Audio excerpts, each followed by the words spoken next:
Hello, bonjour à tous, c'est Arimacode. Nous sommes à la clôture de notre vidéo sur de série sur les dictionnaires.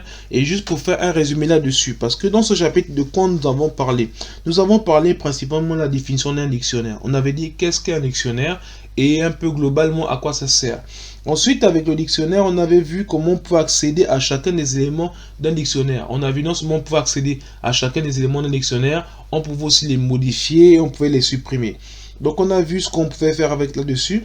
On a aussi appris à exécuter des boucles en fait sur les clés valeurs, c'est-à-dire ça c'était la clé ici et là c'était la valeur. Donc le premier élément c'est la clé, le deuxième élément c'est la valeur. Donc ce qu'il faut aussi retenir c'est que on avait dit qu'on pouvait parcourir juste les clés ou on pouvait parcourir juste les valeurs.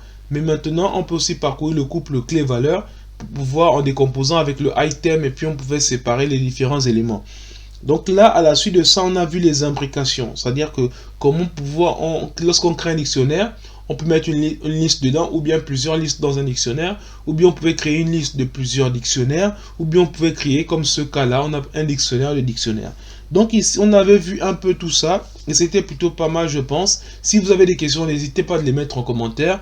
Et là, ce qu'on va faire pour la partie suivante, on va permettre à faire ce qu'on appelle la boucle while. Parce qu'on a vu les boucles for c'est une boucle, mais on voit aussi la boucle while pour permettre de pouvoir vérifier certaines données de l'utilisateur. Et donc, je vous dis rendez-vous à la série de vidéos prochaines qui vont suivre juste à la suite. C'est toujours de l'information Python. Nous allons parler maintenant des boucles while.